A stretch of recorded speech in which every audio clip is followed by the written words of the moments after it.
નમસ્કાર દર્શક મિત્રો, આહાર અને આહારની મનુષ્યના સ્વાસ્થ્ય પર અસર એક કહેવત છે. કહેવત એવું કે છે કે it is not what you earn, what you save makes you rich. તમે કેટલું કમાવો છો એ નહીં, તમે કેટલી બચત કરો છો એના ઉપરથી તમે પૈસાદાર બનશો અથવા તો લક્ષ્મી તમારી પાસે ભેગી થશે. એ જ રીતે ખોરાક માટે એવું કહેવાયું છે કે it is not what you eat, what you digest makes you healthy.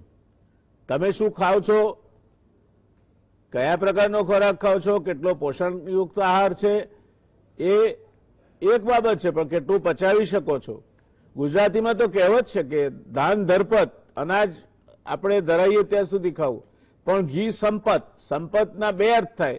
Sampat એટલે તમારી પાસે લક્ષ્મી હોય એ પ્રમાણે ઘી વાપરી શકતા હો વધારે તો વાપરો, અને સંપત એટલે તમારી શારીરિક ક્ષમતા ઘી પચાવવાની, એવો પણ અર્થ થાય. એટલે દાન ધરપત અને ઘી સંપત એ કહેવત ગુજરાતીમાં પડી છે. શરીરના સમતોલ વિકાસ માટે તેમજ એની રોગ પ્રતિરોધક શક્તિ તેમજ આરોગ્ય જળવાઈ રહે તે માટે તમે શું ખાઓ છો, ક્યારે ખાઓ છો, કેવી રીતે ખાઓ છો, આ ત્રણેય મુદ્દા અગત્યના છે. બાળક બરાબર જમતું નથી માટે એને ટીવીમાં કાર્ટૂન જોતા જોતા જમવાની ટેવ પાડશો તો એ જરૂરત કરતાં વધારે જમી લેશે અને પરિણામે ઓબીસ એટલે કે જાડિયું પાડિયું થઈ જશે. રાત્રે હળવો અને પચે તેવો ખોરાક ખાવાને બદલે તળેલો, તાવેલો કે ભારે ખોરાક ખાશો તો પચશે નહીં અને પરિણામે એસિડિટીથી માંડીને મેદસ્વીતા તમારે ભાગે આવશે. આમાંથી જ તમને ડાયાબિટીસ કે બીજા રોગો થઈ શકે. તમે એકદમ ઉતાવળમાં ને કામના સ્ટ્રેસમાં છો એટલે લંચ લેવાનો વારો આજે 4:30 કે 5 વાગે આવ્યો અને દરમિયાનમાં તમે ચા, કોફી કે કોલ્ડ ડ્રિંક લીધા કરો તો હેરાન થશો. ખાવાનું બરાબર ચાવીને નહીં ખાઓ તો તમારી હોજરીમાં તે પચશે નહીં. એટલે જ કહ્યું છે કે ખોરાક પીવો અને પાણી ચાવો. અગાઉની સંસ્કૃતિમાં ઘરે મહેમાનને પાણી આપતા સાથે ગોળની કાંકરી અપાતી. કહેવાતું ખાલી પેટે પાણી પેટમાં વાગે અને ઊભા ઊભા પાણી નહીં પીવું એવી વડીલોની સલાહ રહેતી હતી. એ પણ એમનો કહેવાનો અર્થ હતો કે તમારા પેટમાં પછડાય, પાણી પીવું હોય તો બેસીને નાના ઘૂંટડે પાણી પીવો. એટલે તળપદી ગુજરાતી ભાષામાં મારી માં ઘણી વખત કહેતી હતી કે ઘટાક ઘટાક ઘટાક એમ ના પાણી પીવાય, પાણી ધીરે ધીરે પીવો, એટલે પાણી ચાવીને પીવો. આયુર્વેદમાં કેટલીક વસ્તુઓ નિષિદ્ધ છે અને કેટલીક હિતકારક ગણી છે. ભોજન પહેલા પાણી ના પીવો, પણ મધ્ય જલમ એટલે કે વચ્ચે પાણી પીવો અને માપસરનું પાણી પીવો તે જરૂરી છે. ભોજનને અંતે મોળી છાશ, ભોજનાંતે તક્રમ એટલે મોળી છાશ પીવો. આયુર્વેદ તો એવું કહે છે કે ઓકી દાંતણ જે કરે નરણા હરડે ખાય, દૂધે વાળું જે કરે તે ઘેર વૈદ ન જાય. અને એરોપથી એવું કહે છે કે an apple a day keeps the doctor અવે. રોજનું એક સફરજન ખાઓ અને ડોક્ટરથી બચો, ડોક્ટરથી દૂર રહો. આ બધું ખોરાક સાથે જોડાયેલું છે. ખોરાક એટલે રોટી. રોટી, કપડાં અને મકાન માણસ માટે પાયાની જરૂરિયાત છે. કકડીને ભૂખ લાગે અને ઘેર કોઠીએ જાર હોય, માં અન્નપૂર્ણાની માફક પ્રસન્નતાપૂર્વક રસોઈ કરીને જમાડતી માં, બહેન કે પત્ની હોય એ માણસ જેટલો નસીબદાર દુનિયામાં કોઈ નથી. અને માણસ ધનિક છે એ સમતોલ ખોરાક ખાય છે માનવાની ભૂલ ના કરતા. ફૂડ બાસ્કેટ એટલે ખોરાકના પાછળ કુલ ખર્ચો એક મધ્યમ વર્ગનો માણસ કે એક ગરીબ માણસ કુલ ખર્ચો જેટલો કરે છે એના કરતાં કદાચ ધનિક માણસ વધારે, ઘણો વધારે કરે છે. પણ એના કારણે બેલેન્સ ફૂડ ખાય છે અથવા તો સાચો ખોરાક ખાય છે એ માનવાની જરૂરિયાત નથી. કુપોષણ અને મેદસ્વીતા ધનિકોમાં પણ જોવા મળે છે. આજે આ વિષયને ફરી એકવાર આપણે ચર્ચીશું. આ ભાગ બીજો છે. એ જ 3 નિષ્ણાતો ડૉક્ટર આશાબેન શાહ, ડૉક્ટર વનિષાબેન નાંબિયાર અને ડૉક્ટર જયેશભાઈ પરમાર આજે આપણી સાથે વાત કરવાના છે અને આજનો વિષયનો જે ફોકસ કહેવાય એનો કેન્દ્રવર્તી વિચાર લઈને જે ચાલવાની વાત છે તે ડાયાબિટીસમાં કેવા ખોરાકથી તમે તમારી શુગરને કાબૂમાં રાખી શકશો અને તંદુરસ્ત રહી શકશો એ મુદ્દા પર ભાર મૂકીને વાત કરવાની છે. દર 7માંથી 1 ગુજરાતી ડાયાબિટીસથી પીડાય છે. ટૂંક સમયમાં એટલે બીજા 4-5 વર્ષમાં દર 5માંથી 1 ગુજરાતી ડાયાબિટીસથી પીડાતો હશે. ગુજરાત ભારતનું ડાયાબિટીસ માટેનું કેપિટલ છે અને એટલે જ આજે ગુજરાત ટીવી સમાચાર પર રાત્રે 9 થી 10 ની આ ચર્ચા ડાયાબિટીસ અને તેની સાથે સંલગ્ન ખોરાક વિશે આપણે રાખી છે.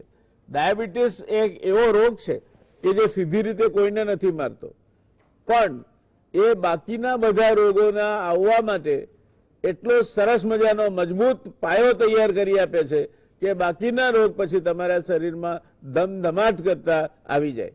કોવિડ ચાલે છે અત્યારે, તમે સાંભળતા હશો ડોક્ટરોના, આપણે ચર્ચામાં પણ ઘણા વખત કહેવાયું છે કે કોમોર્બિડિટી હોય તો આ કોવિડનો હુમલો એ મારક બને છે કોમોર્બિડિટી ન હોય તેની સરખામણીમાં. આ કોમોર્બિડિટી એટલે તમને નબળાઈ પાડતી સાથી તકલીફો, એમાં ડાયાબિટીસ આવે, તમે સ્ટીરોઇડ લેતા હો, તમે લાંબા સમયની માંદગીમાંથી બેઠા થઈ રહ્યા હો, ઉંમર તમારી વધારે હોય અને એ રીતે રોગ પ્રતિરોધક શક્તિ ઘટી હોય, આ બધી બાબતો પણ તમને સરવાળે કોવિડ સામે લડાઈ લડવામાં અસર કરે છે.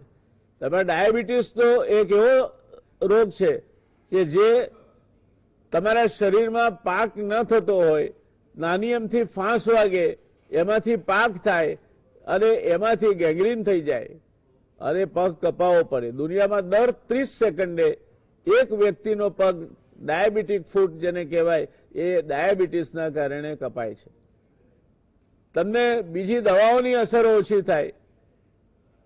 એન્ટીબાયોટિક તમને ડોક્ટર આપતા હોય તો એમને 2 વાર વિચાર કરવો પડે કે આ ડાયાબિટીસના પેશન્ટ છે એટલે ડોઝ કેટલો નક્કી કરવો. એના કારણે તમને સ્ટ્રોક આવવાની એટલે પક્ષાઘાતનો હુમલો આવવાની શક્યતાઓ વધી જાય. બીજી અનેક શક્યતાઓનો જનક ડાયાબિટીસ છે જે તમારી કિડની, લીવર અને હૃદય પર પણ અસર કરે છે. આવા ડાયાબિટીસથી કેમ બચવું અને એના માટે શું કરવું એ મુદ્દો આજે ખોરાકને લક્ષ્યમાં રાખીને આપણે ચર્ચા કરવાના છીએ અને એની શરૂઆત કરીશું આપણે. મારી સાથે સ્ટુડિયોમાં ડોક્ટર આશાબેન શાહ છે, મેડિસિનના એ વડા રહી ચૂક્યા છે સિવિલ હોસ્પિટલ જેવી મોટી હોસ્પિટલમાં. અત્યારે પણ પ્રોફેસર તરીકે ભણાવે છે એક બીજી મેડિકલ કોલેજમાં. આશાબેન પોતે એક ખૂબ સક્ષમ ફિઝિશિયન છે. અનેક પ્રકારના દર્દો એમણે જોયા છે, એમાં ડાયાબિટીસ પણ આવી જાય. એટલે આશાબેન, પ્રશ્ન મારો એ છે કે આ ખોરાકને ડાયાબિટીસ સાથે જોડીએ. પહેલા તો એક તકલીફ એ થાય છે દર્શક મિત્રો કે ડાયાબિટીસ પકડાય ને એટલે માણસ જાણે હિરોશીમા કે નાગાસાકી ઉપર જે બોમ્બ પડ્યો હોય ને, મને હવે ડાયાબિટીસ આવી ગયો છે, હાયકારો ખાઈ જાય, હવે શું થશે. એટલે એ હાયકારામાંથી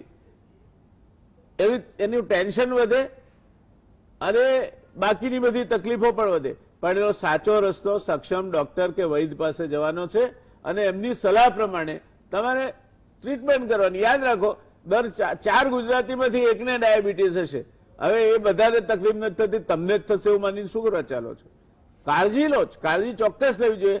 ડાયાબિટીસને ખૂબ જ ગંભીરતાથી લેવો જોઈએ, પણ એનાથી ગભરાવાથી એ પ્રશ્નનો ઉકેલ નથી. ડર કે આગે જીત है.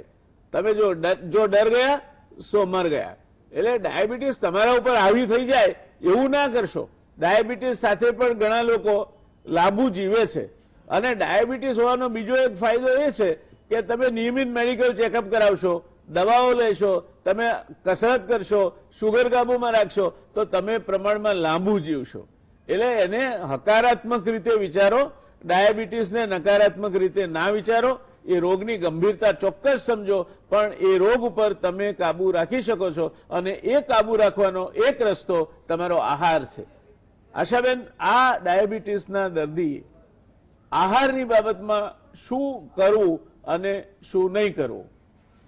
હા, આપની વાત બિલકુલ સાચી છે સાહેબ, કારણ કે અત્યારે વિશ્વમાં ભારત ઓલમોસ્ટ ડાયાબિટીસ કેપિટલ જેવું ગણાય. ચાઇના પછી સેકન્ડ નંબર છે અને 77 મિલિયન એટલે કે 770 લાખ લોકોને ડાયાબિટીસ છે. અને હવે તો આપે કીધું એ પ્રમાણે દર 6 ભારતીયમાંથી એકને ડાયાબિટીસ હોય એ સ્થિતિમાં તો પહોંચી જ ગયા છે.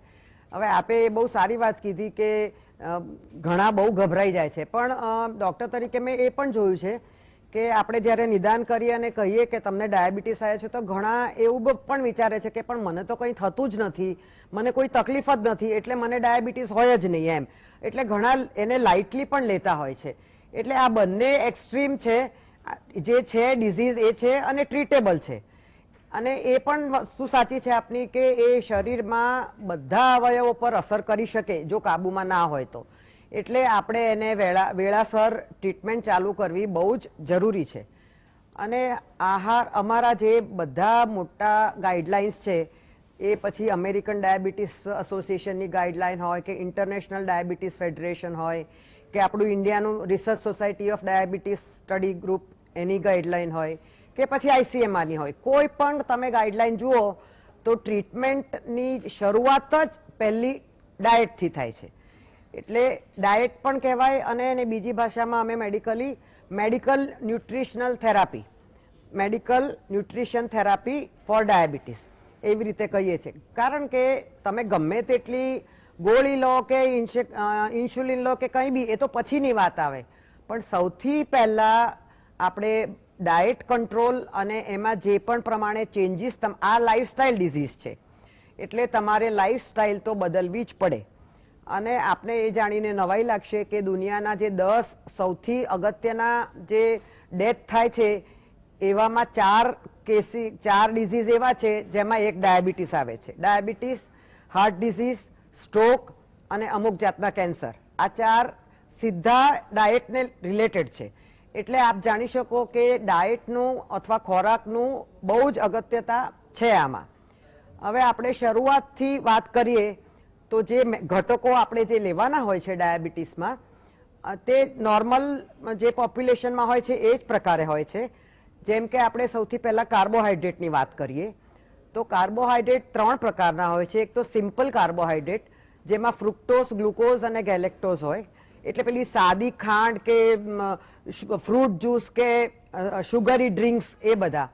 જો એ બધા તમે લો તો એમાં ન્યુટ્રિટિવ વેલ્યુ કંઈ નથી અને કેલરી જ ખાલી વધારે મળે.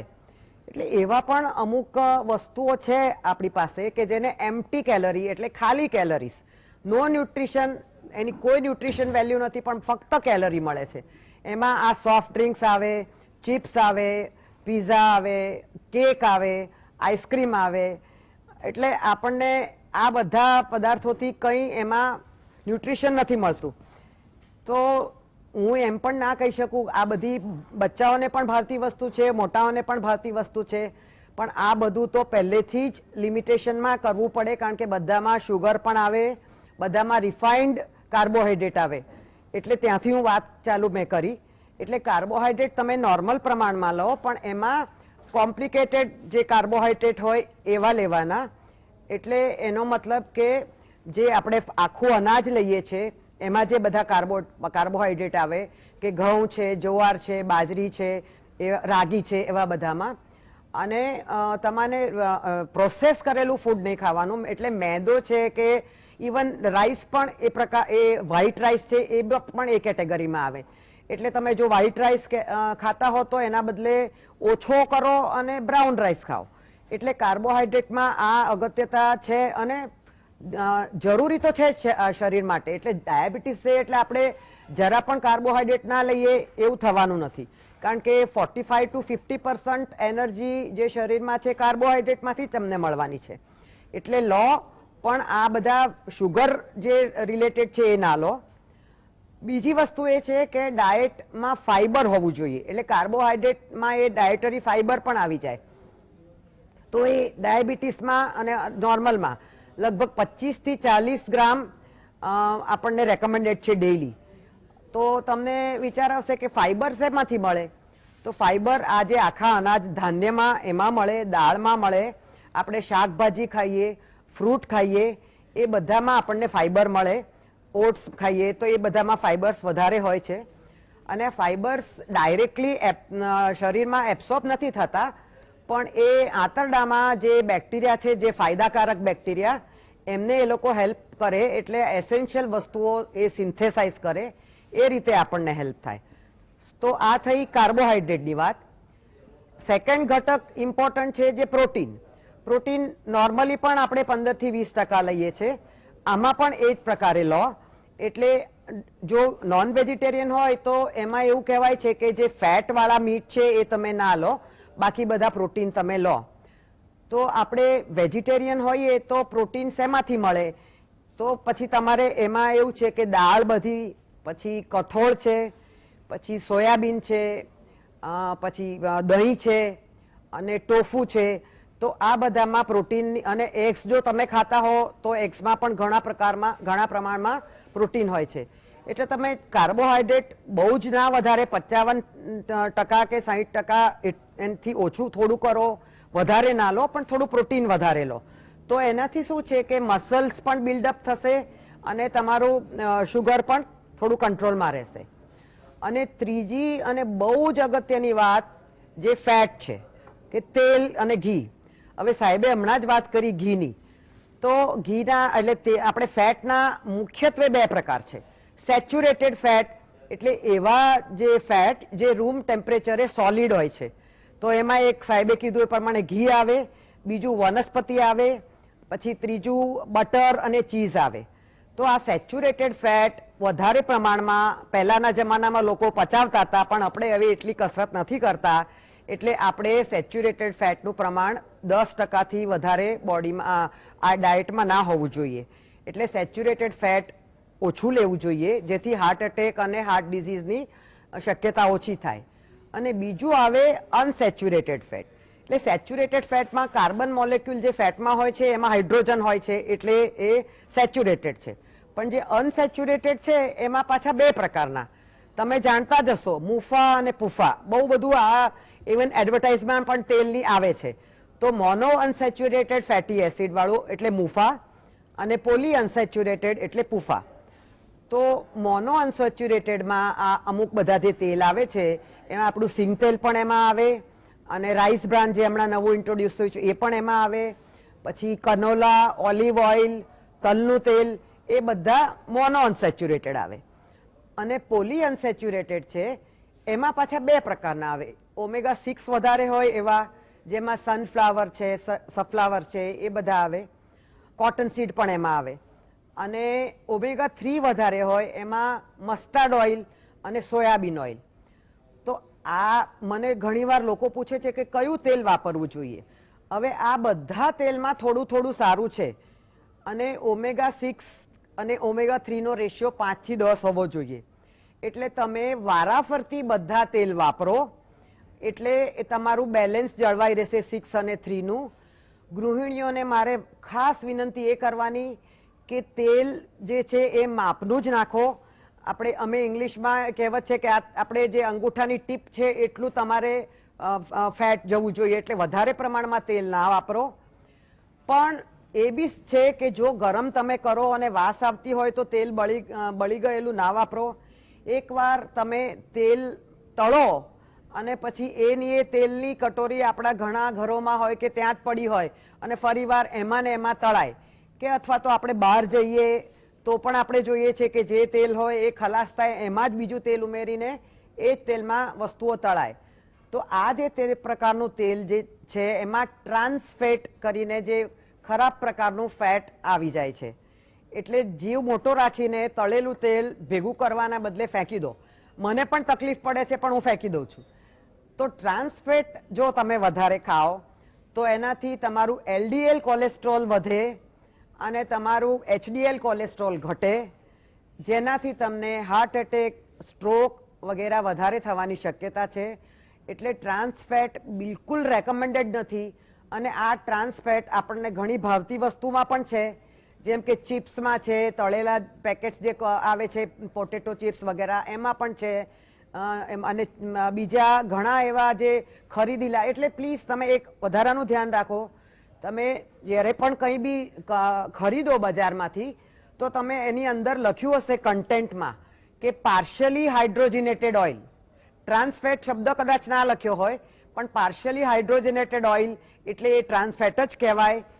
પાર્શિયલી હાઇડ્રોજનેટેડ એટલા માટે લોકો કરે છે કે એમાં વેજીટેબલ ઓઇલમાં એક હાઇડ્રોજન ઉમેરે જેનાથી એની કન્સિસ્ટન્સી સારી રહે, ટેસ્ટ સારો રહે, લાંબા સમય સુધી ટકી રહે. એટલે જે રેસ્ટોરન્ટમાં બધા ફ્રાયર્સ હોય છે એમાં પણ આ ટ્રાન્સફેટ વપરાય છે.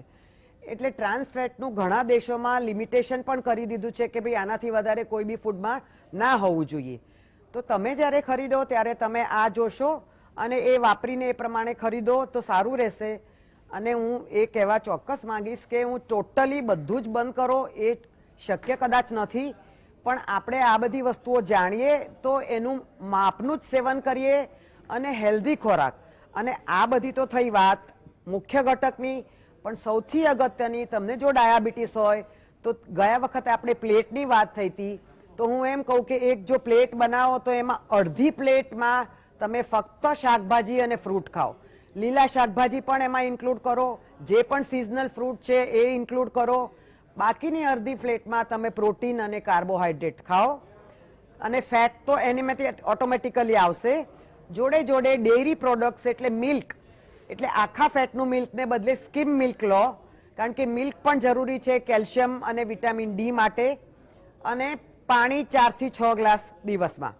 તો આટલી બેઝિક રિક્વાયરમેન્ટ છે ડાયાબિટીસની.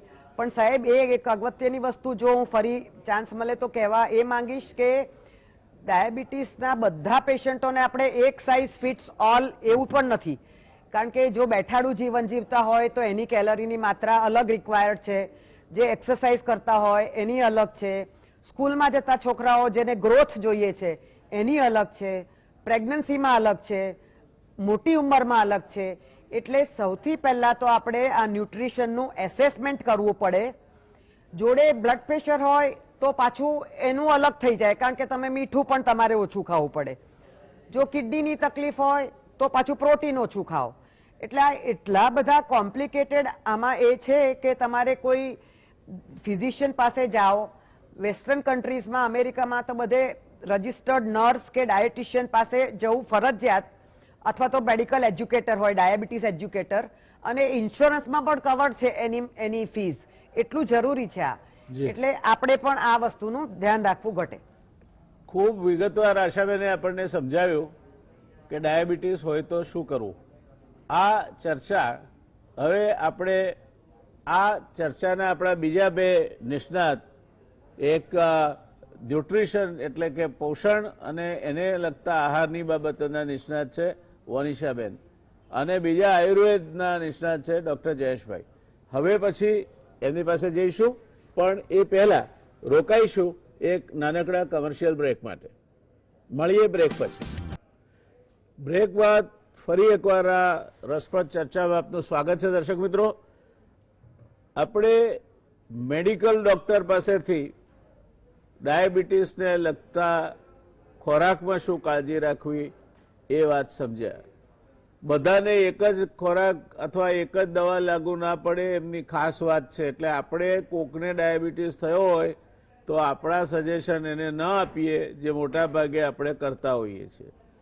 ત્રીજી વાત કે ખાવામાં આપણે જે કાબુ રાખવાનો છે તે આપણે રાખવાનો છે, પણ મિત્રો આજુબાજુ બેઠા હોય કોઈ જગ્યાએ પંગતમાં અને આજે બે પોઈન્ટ વધારે લઈ લેજો અથવા એક ગોળી વધારે લઈ લેજો કરીને તમને મીઠાઈ ખવડાવે તો ના ખાશો. એ મિત્રતા નથી, દુશ્મની છે એમ સમજી લેજો. કારણ કે એનાથી તમારા ડાયાબિટીસમાં જે ખાંડ છે એમાં ફ્લક્ચ્યુએશન આવે અને દવા વધારે ઘટાડે કરવી એ તમારું કામ નથી, એ ડૉક્ટરનું કામ છે.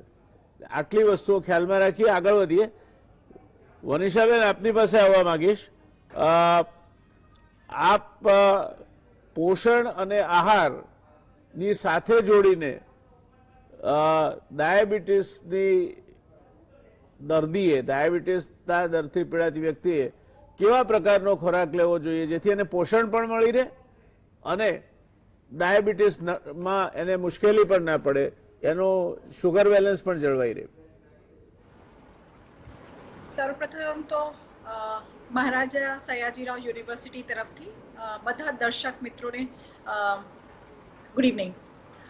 આ બહુ જ અગત્યની નો વિષય છે આજે, કારણ કે જેવું મેડમે કીધું એવી રીતે ડાયાબિટીસ ગુજરાત જે છે diabetes capital of the world થઈ રહ્યું છે, અને આ બિલકુલ ગર્વની વાત નથી. અને બહુ સરસ એક ન્યૂઝ એ છે કે ટાઈપ 2 ડાયાબિટીસ રિવર્સ થઈ શકે. એટલે તમે જે એક મેડમે આટલું બધું કીધું કે કયા ટાઈપના ડાયાબિટીસના દર્દીઓને કેવી ટાઈપના પ્રોબ્લેમ્સ થાય એ બધી વિષયમાં આપણે વાત કરી, પણ ડાયટથી ડાયાબિટીસનું રિવર્સલ થાય અને એ હવે રિસર્ચે પ્રૂફ કરી લીધું છે. તો એના વિશે હું થોડું તમને જાણકારી આપીશ. બે ટાઈપના ડાયાબિટીસ હોય, એક ટાઈપ 1 અને બીજું ટાઈપ 2. જે ટાઈપ 1 ડાયાબિટીસ હોય એમાં તો તમારા પેનક્રિયાસની અંદરમાં જે ઇન્સ્યુલિન પ્રોડ્યુસિંગ સેલ્સ હોય એ ડિસ્ટ્રોય થઈ ગયા હોય. એટલે આઈધર બાય ઇમ્યુન સિસ્ટમ કે કોઈ વાયરસના કારણે તમારું એ જે ઇન્સ્યુલિન પ્રોડ્યુસિંગ સેલ્સ છે એ ડિસ્ટ્રોય થઈ ગયા. અને જે બીજી વસ્તુ છે, એટલે એના માટે તો તમારે આખી જિંદગી ઇન્સ્યુલિન લેવું પડે.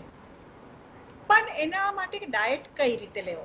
તો ટાઈપ 1 ના દર્દીઓને અમે કાર્બોહાઈડ્રેટ કાઉન્ટિંગ શીખવાડીએ. એટલે તમારા થાળીમાં શું હોય એ બધી જ વસ્તુઓમાં કેટલું કાર્બોહાઈડ્રેટ હોય, એના પ્રકાર કયા છે, સિમ્પલ કાર્બોહાઈડ્રેટ છે, કોમ્પ્લેક્સ કાર્બોહાઈડ્રેટ છે, પોલિસેકેરાઇડ્સ છે, ડાયસેકેરાઇડ્સ છે, એવું ટાઈપ 1 પેશન્ટ્સને એક પ્રોપર ટ્રેનિંગ આપવામાં આવે ડાયાબિટીસ એજ્યુકેટરના માધ્યમથી. તો જેટલા પણ ટાઈપ 1 દર્દી હોય એમના નિયરેસ્ટ કોઈ પણ ન્યુટ્રિશનિસ્ટ યા ડાયટિશિયન્સને કોન્ટેક્ટ કરે અને કાર્બોહાઈડ્રેટ કાઉન્ટિંગ અગર શીખશે તો એ પ્રમાણે એમનું જે ઇન્સ્યુલિન શરીરમાં જાય એ લોકો સરસ રીતે એનું કેલ્ક્યુલેશન્સ કરી અને પોતાની જાતે હેલ્ધી રહી શકે. સેકન્ડ વસ્તુ જે આપણે કહીએ છીએ જે બહુ જ ફેલેલું છે એ છે ટાઈપ ડાયાબિટીસ. હવે ટાઈપ 2 ડાયાબિટીસ છે એ મેં કીધું તો શું સારવાર? એના 5 મુદ્દા છે. અગર તમારા ફેમિલીમાં કોઈ હોય તો કારણ કે તમને જરૂરથી આપશે. Heredity is one of the major cause of diabetes. પણ લાઇફસ્ટાઇલ ડિસઓર્ડર છે, તો તમે નિયમિત એક્સરસાઇઝ કરશો, તમારું વજન કંટ્રોલમાં રાખશો, તમે સ્ટ્રેસ ફ્રી રહેશો, તમારી હોબી ફોલો કરશો અને પૌષ્ટિક આહાર લેશો તો તમને ડાયાબિટીસ આવવાના ચાન્સ ઓછા. કદાચ હવે એક બીજું એક મારે વસ્તુ તમને કહેવી છે કે રિસેન્ટ જે સર્વે થયા છે એના પ્રમાણે રૂરલ ઇન્ડિયાની અંદરમાં ડાયાબિટીસની માત્રા પણ વધી ગઈ છે. એટલે એવું નથી કે ડાયાબિટીસ સમૃદ્ધ સોસાયટીનો રોગ છે. અર્બન અને રૂરલ, ગામડામાં અને શહેરમાં બંનેમાં ડાયાબિટીસ ફેલેલો છે. ઓકે, તો હવે આનું કારણ મુખ્ય એ જ છે કે આપણે આમ ગ્લોબલાઇઝેશન તરફ જઈએ છીએ. તો કારણ એનું શરૂઆતથી થાય, મેટર્નલ, માના ગર્ભથી થાય. તો બાર્કર હાઇપોથેસિસ, એક બહુ મોટા સાયન્ટિસ્ટ ડેવિડ બાર્કર થયા, એમની હાઇપોથેસિસ છે કે ફીટલ ન્યુટ્રિશન અગર વ્યવસ્થિત ના હોય તો એ જ વખતે તમને over the period of year, એટલે બાળક જન્મે ત્યાં સુધી માતાના ગર્ભમાં બાળક હોય, અગર પ્રોપર જમવાનું ના મળ્યું હોય બાળકને, ત્યારે એ બાળકના શરીરમાં ગર્ભની અંદર જ ઇન્સ્યુલિન રેઝિસ્ટન્સ થવા માંડે છે. તો એ બાળક બોર્ન થાય અને એ 20-30 વર્ષનો થાય તો એને ચોક્કસ ડાયાબિટીસ થશે. એટલે એ ગવર્મેન્ટે પોષણ અભિયાનની બહુ જ મોટી પાયે જન આંદોલન શરૂ કર્યું છે એના માટે. પ્લસ જે એક બીજું આયુષ્યમાન ભારત કરીને કાર્યક્રમ છે એમાં પણ ટેસ્ટિંગની બહુ મોટી મહત્વતા છે. તો ફીટલ ન્યુટ્રિશનથી ડાયાબિટીસનું કંટ્રોલ આપણે શરૂ કર્યું.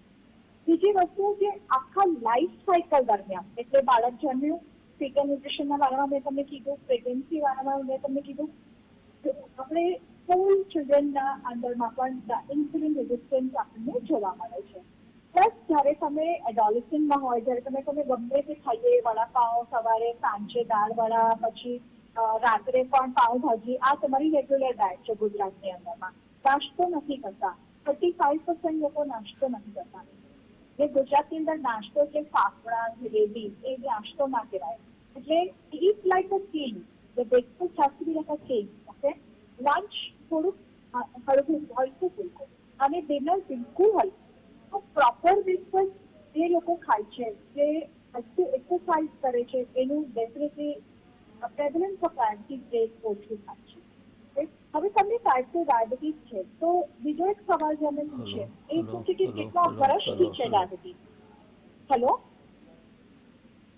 તો જે તમારા એકદમ સ્ટાર્ટિંગમાં હોય, પ્રી ડાયાબિટીક કન્ડિશનમાં હોય તમે, તો પણ તમે પ્રોપર લો કેલરી ડાયટની, એટલે અમે 1000થી લઈને 1200-1300 કિલો કેલરીની ડાયટ પ્લાન કરીને આપીએ છીએ, તો એ પેશન્ટ રિકવર થઈ જાય છે, એમને ટાઈપ 2 ડાયાબિટીસ કંટ્રોલમાં આવે છે. સાથે સાથે ફિઝિકલ એક્ટિવિટી. તો તમે શું ખાશો જેનાથી તમારું લો કેલરી પણ થાય અને તમારી હેલ્ધી પણ રહો, તમારી સ્કિનમાં આમ લોચા ના પડે, વાળ તમારા વ્યવસ્થિત રહે, સાથે તમારા બીજા બધા પ્રોબ્લેમ્સ પણ દૂર થાય. તો ફ્રૂટ્સ જે છે એમાં શુગર બહુ હોય, તો બહુ બધા ફ્રૂટ્સ તો તમે ના ખાઈ શકો. તો શું ખાશો? રેશાવાળા પદાર્થ. રેશાવાળા પદાર્થ એટલે શાકભાજી. તો એ ગુજરાતની અંદર અત્યારે વિન્ટર છે. આમળા જે છે પ્લસ સરગવો. ઘણા બધા આખા ગુજરાતની અંદર બહુ જ બધો સરગવો થાય. સરગવાના પાનનો પ્રયોગ, આમળાનો પ્રયોગ, બહુ બધા બીજા ફૂડ છે જે તે બીલીપત્ર છે જે શંકર ભગવાનને ચડાવવામાં આવે છે.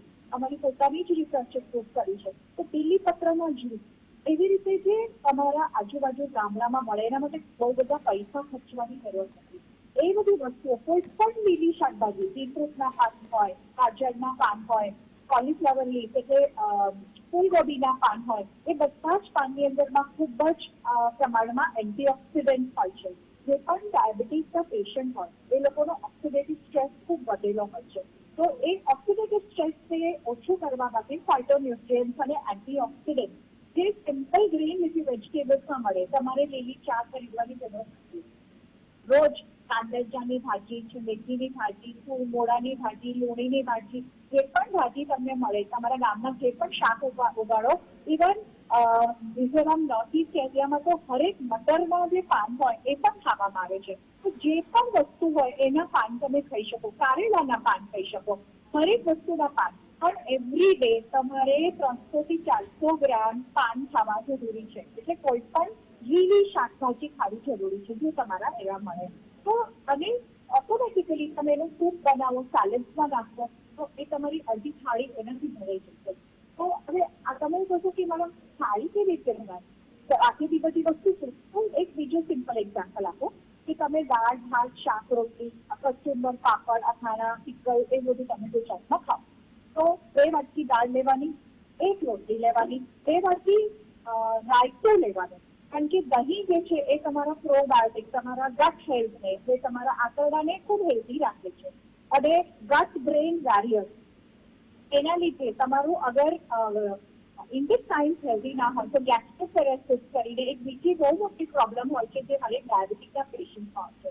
એટલે પહેલો મુદ્દો તો એ છે કે આપણે બ્લડ ગ્લુકોઝ કંટ્રોલ કરવાનો છે, પણ સાથે સાથે આપણે હેલ્થ પણ મેન્ટેન કરવાની છે, હાઈ બ્લડ પ્રેશર એ બધું પણ આપણે જોવાનું છે. તો જેવું મેં તમને કીધું કે શુગર, તમારે કોમ્પ્લેક્સ કાર્બોહાઈડ્રેટ ખાવાના છે, તમારે હાઈ પ્રોટીન ડાયટ એટલે ફણગાવેલા મગ, ચણા, કઠોળ બધું જ 2 ટાઈમ ખાવાના છે. ત્રીજી વસ્તુ જે છે નટ્સ અને ઓઇલસીડ, એ છે તમારા સિંગદાણા. સિમ્પલ, આપણે કઈ બદામ કે બહુ મોટી વસ્તુ નથી ખાવાની. સિંગદાણા જેની અંદર ખૂબ જ પ્રોટીન છે, ગુજરાતનો પાક છે. પછી તલ, કાળા તલ, વ્હાઈટ તલ, બ્રાઉન તલ, કોઈ પણ ટાઈપના તલ હોય. પછી અળસીના અળસીનો સીડ, ઓકે, એ પણ તમારે ખાવાના છે. બીજી વસ્તુ જે છે એ દહીં ખૂબ પ્રમાણમાં ખાવાનું છે. એનાથી તમારું બ્લડ હેલ્થ વ્યવસ્થિત રહે. અને પ્રોબાયોટિક પ્રીબાયોટિકના કોમ્બિનેશનમાં ફૂડ લેવાનું, એટલે રાયતું. રાયતાની અંદરમાં કોઈ પણ ફ્રૂટ્સ તમે નાખી શકો. જ્યારે બહુ ભૂખ લાગે ને, બપોરના ડાયાબિટીસને બહુ જ ભૂખ લાગે તો એ લોકો કચરો ખાઈ લે, કોઈ પણ ફ્રાઈડ વસ્તુ ખાય, ચટર-પટર. એની જગ્યાએ તમે જે ગુજરાતમાં ફૂલા મિસળ જે બહુ ફેમસ છે એ ખાઓ. આંબલીની ચટણી બનાવીને રાખો, થોડીક જ નાખવાની, પણ એનાથી સ્વાદ આવશે. તો કંડારેલી વસ્તુ, એમાં 2-3 ચટણી, ગ્રીન ચટણી, આંબલીની ચટણી, એવી બધી વસ્તુ તમે સ્નેક્સના ફોર્મમાં ખાશો કે નાસ્તાના ફોર્મમાં ખાશો તમારું પેટ ભરાશે અને લો કેલરી રહેશે, પ્લસ તમારું હેલ્થ મેન્ટેન રહેશે. ઓવરઓલ જે આપણા પ્રિન્સિપલ્સ છે ડાયટ પ્લાન્સના, એ તમારું કાર્બોહાઈડ્રેટ ડાયાબિટીસ હોય એટલે માત્ર 30 to 40% ટોટલ કેલરીઝની આવી જોઈએ. તો લો કેલરી ડાયટ તમારે લેવાની, જેથી કરતી તમે રિવર્સ કરી શકો તમારા ડાયાબિટીસને. અને એની અંદરમાં પણ ખૂબ જ એન્ટીઓક્સિડન્ટ એટલે કલરફુલ વસ્તુ, નેચરલ કલર્ડ ફૂડ એ તમે અગર તમારી થાળીમાં નાખીને એ રીતે તમે ખાશો તો ડાયટ રિવર્સલ પણ થશે અને હેલ્ધી પણ મેન્ટેન થશે. બીકોઝ ટાઈપ 2 ડાયાબિટીસના કારણે kidney failure, chronic kidney disease ડાયાબિટીસના પેશન્ટને ખૂબ જ થાય છે અને વેઇટ કંટ્રોલ તમારે રાખવાનું છે. એ બે વસ્તુ ધ્યાનમાં રાખવાની છે. ધન્યવાદ. દર્શક મિત્રો, આપે બહુ ધ્યાનથી સાંભળ્યું હશે બંને નિષ્ણાતોને. ડાયાબિટીસની એક અગત્યની દવા એ તમારો ખોરાક છે.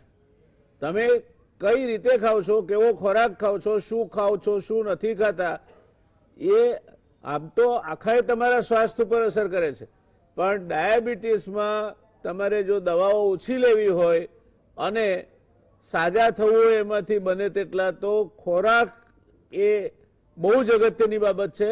અને ખોરાક વિશેની જાણકારી એ સંપૂર્ણપણે તમને હોવી જોઈએ અને એમાં તમારે કોઈ પણ પ્રકારની ઢીલ મૂક્યા વગર શિસ્ત પાલન કરીને નિષ્ણાત જે કહે તે પ્રમાણે ખોરાક લેવો જોઈએ.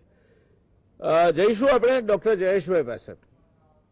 જયેશભાઈ, આપને મારે પ્રશ્ન પૂછવો છે કે આયુર્વેદમાં આપ આને મધુપ્રમેહ કહો છો અને એમાં પણ મેં જે માહિતી મારી પાસે છે તે પ્રમાણે આપની જે આખી પદ્ધતિ છે મધુપ્રમેહની સાથે પનારો પાડવાની, એમાં ઘણા બધી બાબતો ખોરાક સાથે સંકળાયેલી છે. એમાં ઘઉંના જવારાનો પણ ઉપયોગ આપ કરો છો, તો શું છે આ બધી બાબતો?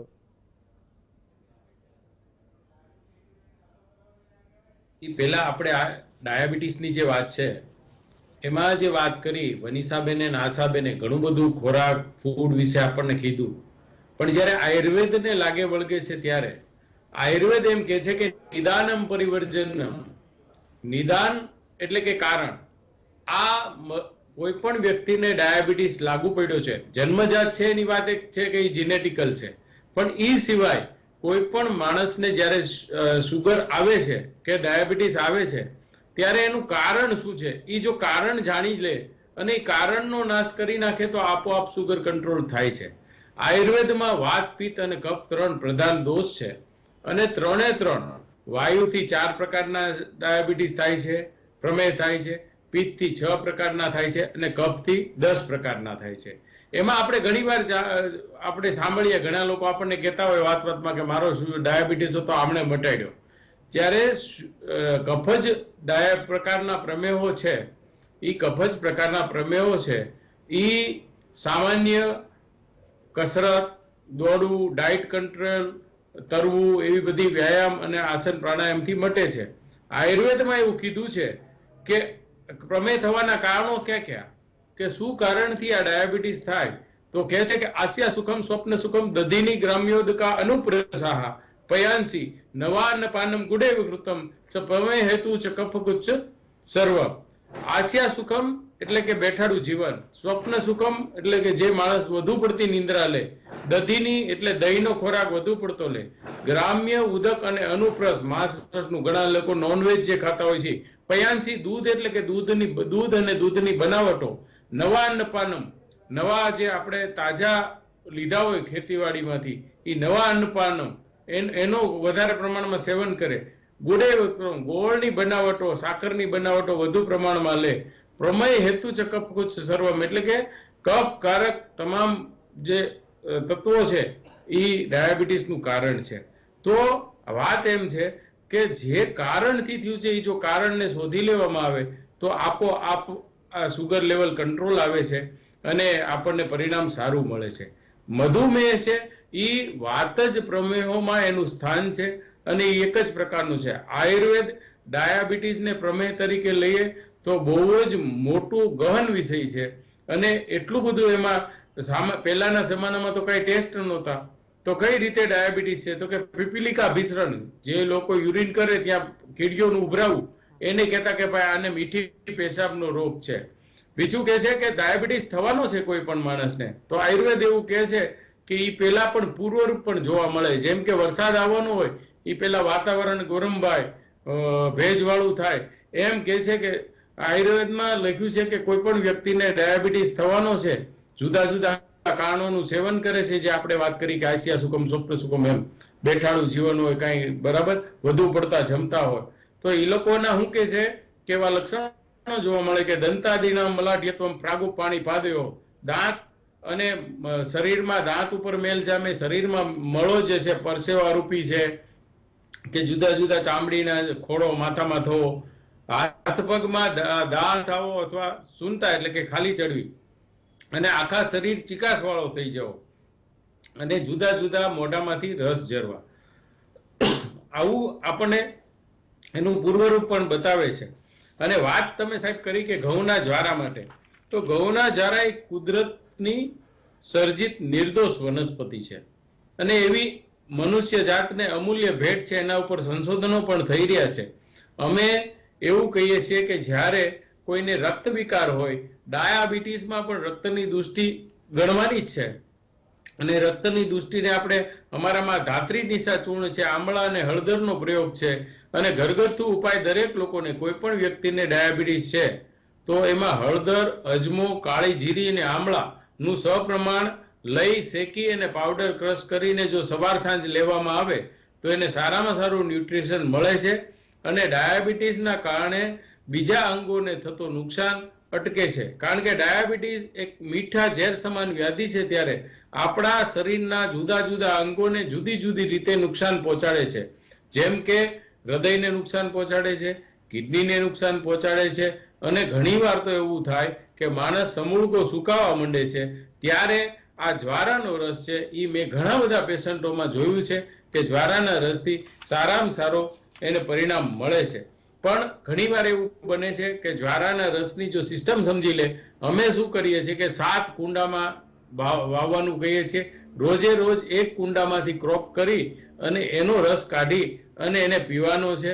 અને જો એને આમાં ઘણીવાર ઘણાને આ રસ પીવાથી ઝાડા પણ થાય છે, ઘણાને ઠંડો પણ પડે છે, તો એને એ રસ ઓછા પ્રમાણમાં પાતળો ડાયલ્યુટ કરીને પીવાનો છે. તેનાથી ફાયદો થશે.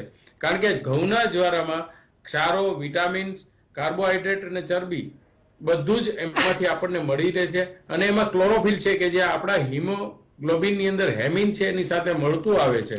અને 100% ઘણા બધા લોકોને, અને ખાસ કરીને લોહીના જે કેન્સર છે વિવિધ પ્રકારના, એની અંદર આ જ્વારાનો રસ ઉપયોગી બને છે. હવે વાત છે કે ભાઈ આપણે ઘરગથ્થુ ઉપાયો મેં કીધા ડાયાબિટીસના, સાથે સાથે પારિજાતના પાનનો ઉકાળો, બેને જે કીધું કે ઘણું બધું આવું છે, એમાં હું ઉમેરીશ કે બીલીના પાનનો ઉકાળો આપીએ છીએ, વિજય સાર છે એ લાકડાનો ઉકાળો આપીએ છીએ તો પરિણામ સારું મળે છે. અને ખાસ સૌથી મોટી વાત કે ડાયાબિટીસની અંદર આપણે આપણા ખોરાકને, કારણ કે ઘણું બધું છે પણ બધા જ લોકો એનું આંકલન કરીને એ ખોરાક નથી લઈ શકતા. તો સામાન્ય આહાર કેવો હોવો જોઈએ એના વિશે હું જો વાત કરું તો ખાંડ અને ખાંડની બનાવટો, ચા, દૂધ, કોફી કે મીઠાઈની જે અંદર છે એનો પ્રમાણ ઓછું કરી નાખવું જોઈએ. સાથે સાથે બટેટા, શક્કરિયા, ભાત, સાબુદાણા, સિંગોડા, રાજગરો વગેરે જેમાં સ્ટાર્ચ વધારે આવે છે, એ સ્ટાર્ચ વાળા ખોરાકોનું પ્રમાણ પણ ઓછું લેવું જોઈએ.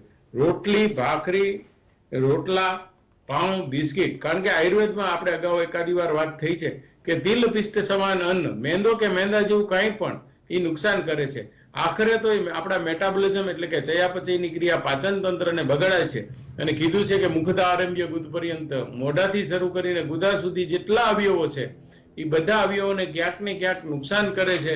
અને જ્યારે ડાયાબિટીસ હોય અને સુગર વધુ આવતું હોય ત્યારે ચોક્કસપણે લીવર છે એનું અલ્પ ક્રિયાશીલ હોય છે, ત્યારે એવા ભારે ખોરાક મેંદાના કે ચીકાસવાળા ન લેવા જોઈએ.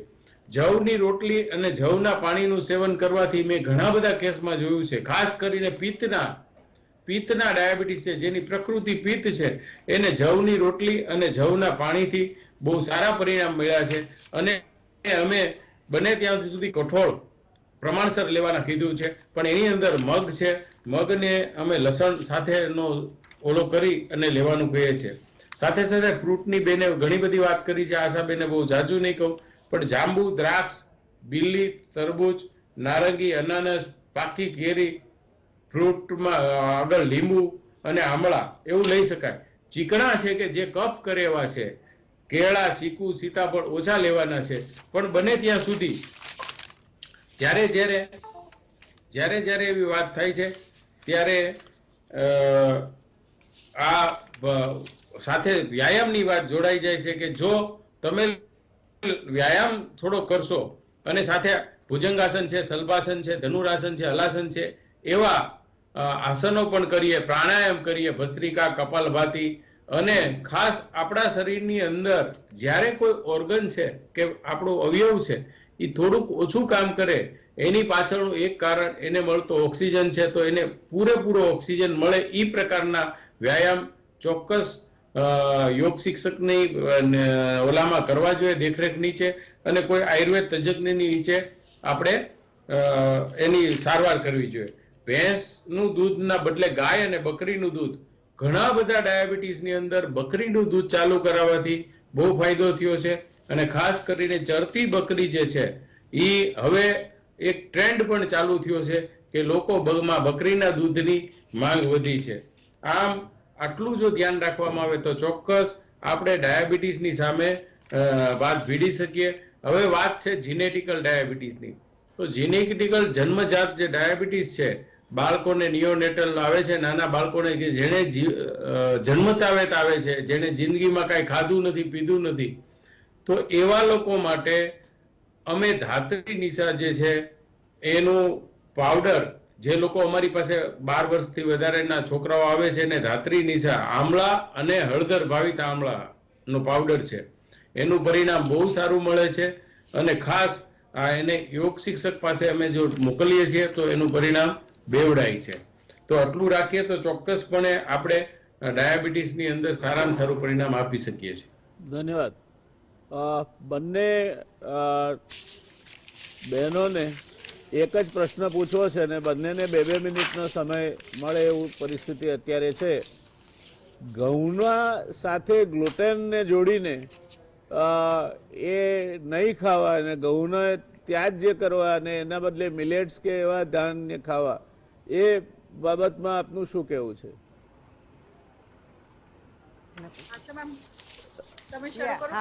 ના, એટલે એમાં અત્યારે આપની વાત સાચી છે કે ઘણા લોકો એવું કરે છે, પણ એમાં જેને એક એવી બીમારી છે કે ગ્લુટેન ઇન્ડ્યુસ્ડ એન્ટ્રોપથી, કે ગ્લુટન ખાવાથી જેને ઝાડા થઈ જાય અથવા ગ્લુટનની એલર્જી જેવું, તો એવા લોકોને આપણે ગ્લુટેન ના ખાય એ બરાબર છે.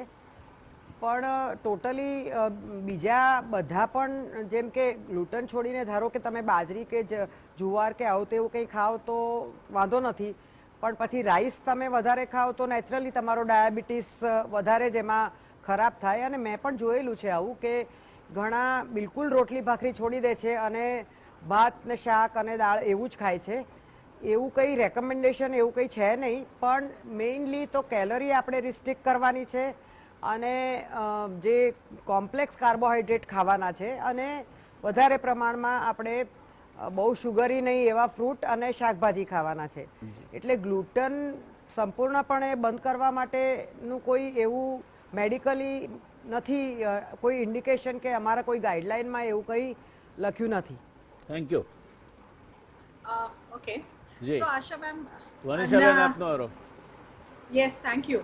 જે આશા મેમે કીધું એનાથી આગળ હું એ કહીશ કે જે અનાજ છે આપણા ભારતના દેશની અંદરમાં, એ આપણું અનાજ છે આપણા મિલેટ્સ. એટલે વીટ આપણો અનાજ નથી, મિલેટ્સ આપણો અનાજ છે સૌથી પહેલા.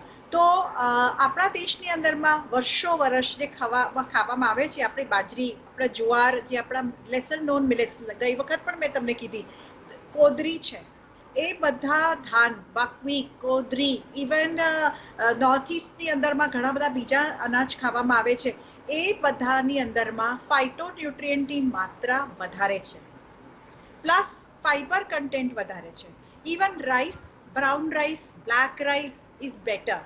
તો એની અંદરમાં આ ફાઇટોન્યુટ્રિયન્ટ્સના કારણે જે ઓક્સિડેટિવ સ્ટ્રેસના પ્રોબ્લેમ્સ છે એ થોડા દૂર થાય છે. પ્લસ એક બીજી વસ્તુ મારે તમને કહેવી હતી એ છે ગ્લાયસેમિક ઇન્ડેક્સ.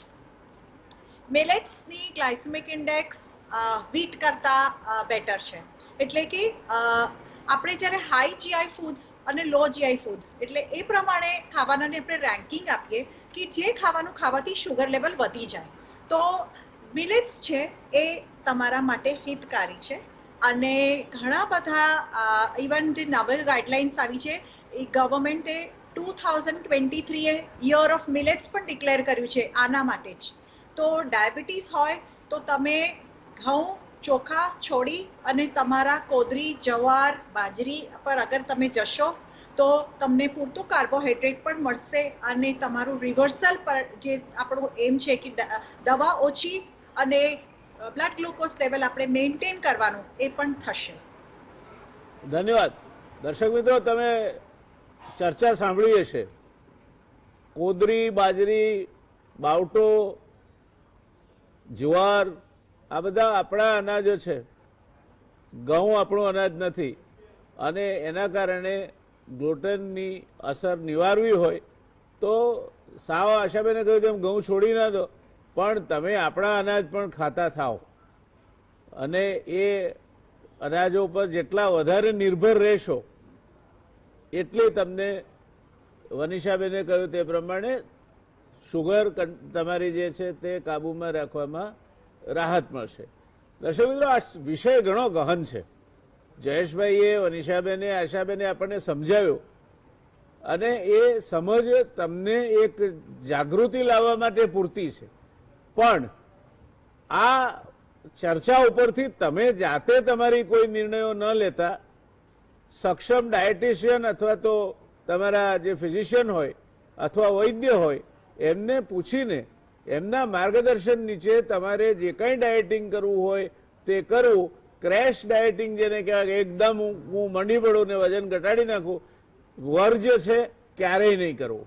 એટલે આ ચર્ચાને માત્ર તમારામાં જાગૃતિ લાવવાના હેતુ સાતું કરવામાં આવેલી ચર્ચા સમજવી.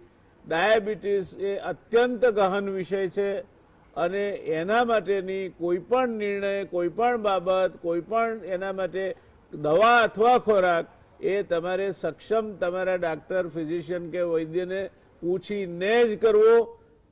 સૂંઠના ગાંગડે ગાંધી થવાનો પ્રયત્ન કરવો નહીં. એ વાત સાથે આપણે આજની ચર્ચા ખૂબ જ રસપ્રદ રહી. ત્રણેય નિષ્ણાતો બેન આશાબેન, વનિષાબેન અને ડૉક્ટર જયેશભાઈ ત્રણેયનો આપણને આ મુદ્દા પર ખૂબ રસપ્રદ માહિતી પૂરી પાડવા માટે તહે દિલથી આભાર. મળીશું આવતીકાલે એક નવા વિષય સાથે, નવી પેનલ સાથે. જોતા રહો ગુજરાત સમાચાર ટેલિવિઝન. શુભરાત્રી, શબ્બા ખેર, ટેક કેર.